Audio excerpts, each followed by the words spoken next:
teenagers, yeah? Yeah, I admit, teenagers are the most difficult age to teach.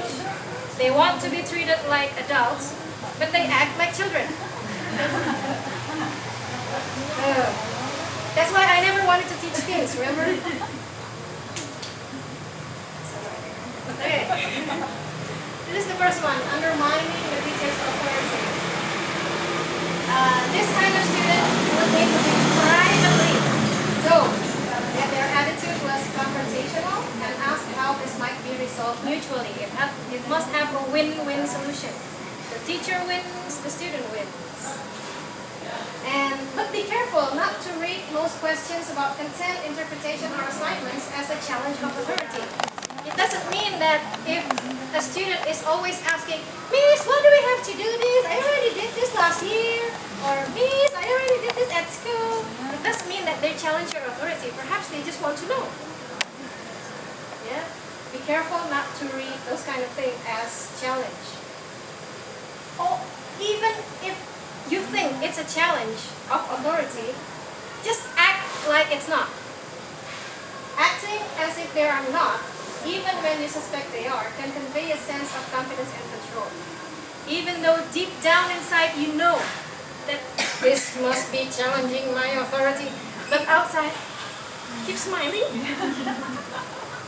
Assuring the student, while smiling, that you have indeed reflected, oh, you know what, I already thought about this a long time, and this would be good for you. I knew this would be good for you. Can you do it for me, please? Although inside, yeah, teaching is just like acting. Sometimes when you have a bad mood, you still need to have a smile on your face when you teach. So you're acting. Okay? So, yeah. Privately, remember, that's the key word. You need to tell him or her privately, outside the classroom, not in front of everyone. Okay. Next is leaving class too frequently. Does anybody has encountered this kind of problem before? Yeah?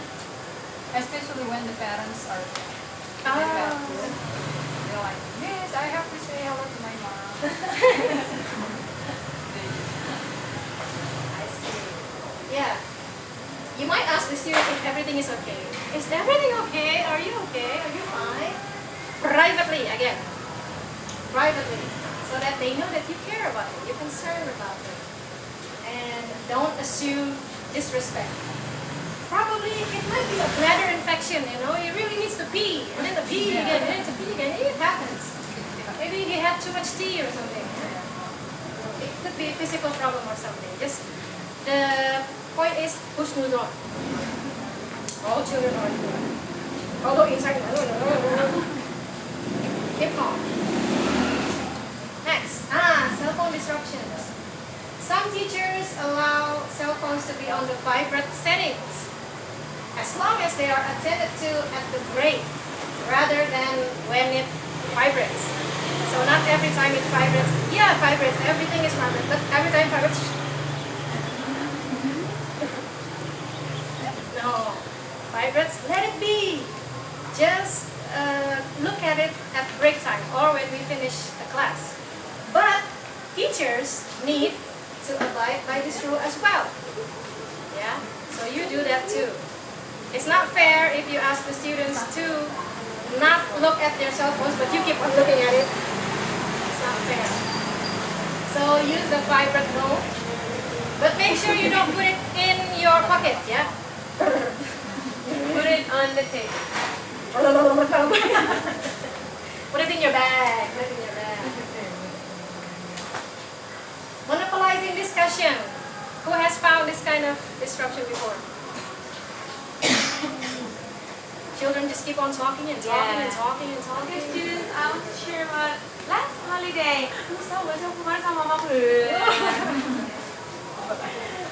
Nah, it's best to ask them to stay after class. But don't make it like they're going to be scolded or something. Just, can you please wipe the whiteboard for me, please? And then the others go. And then you talk, hey! You might approach them initially by saying that, I'm very pleased. You are very enthusiastic. Yeah. But we hope that. How do you think that the other students could also talk like you? What do you think? How we should? So you talk about it with the student and get a win-win solution always. That's will give them minimal humiliation because there's no friends there. Yeah, but you still get their point.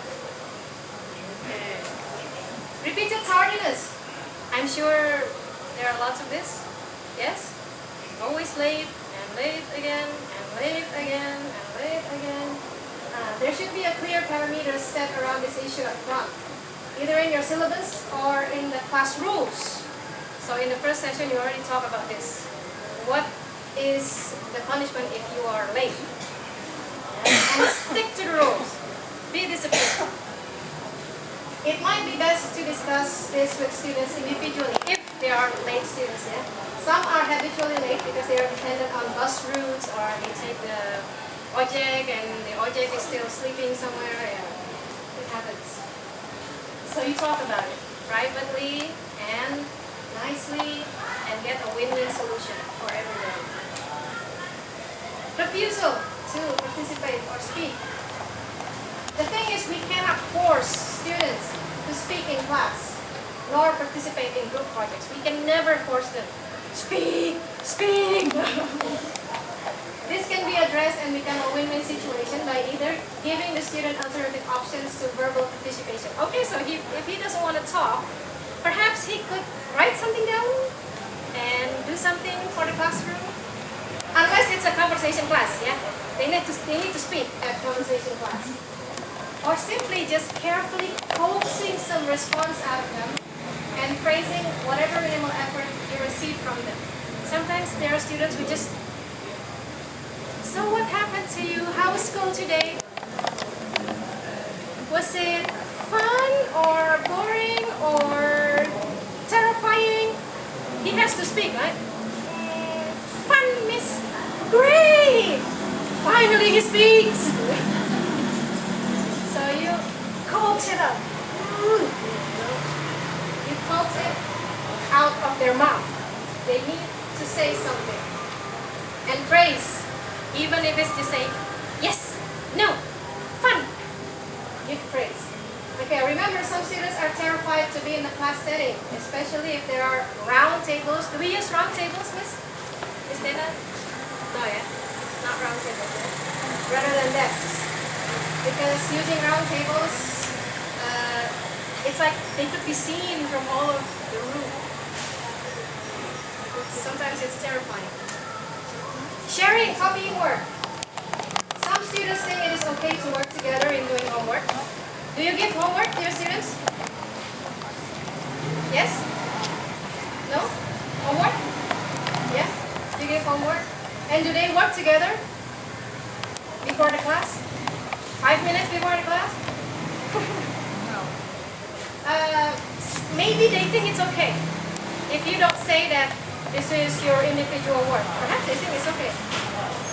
Be careful to give thought to how you will handle this before you encounter it and react as if it were intentional cheating. Perhaps they don't mean to be cheating.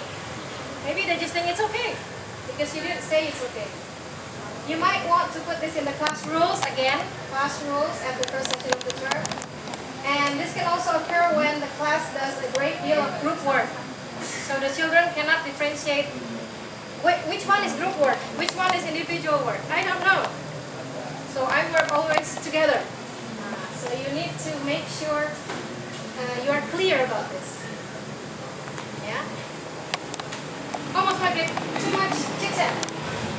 Yeah, for chit-chatters, give 2-minute chat time before class begins.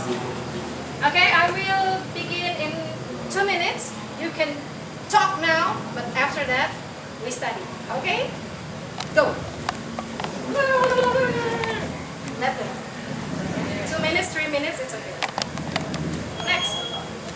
Disrespectful behavior. This is the last one. Don't worry. The reality is that sometimes students just don't like us.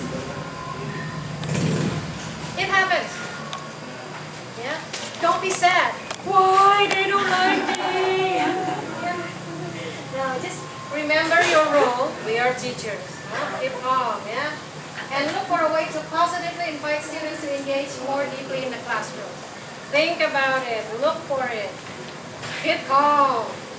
Perhaps offer them a special task based on their talent. For instance, a student whose hobby is origami might lead a lesson on the art and craft session. Give them responsibility in doing something. Okay? So that's just about it.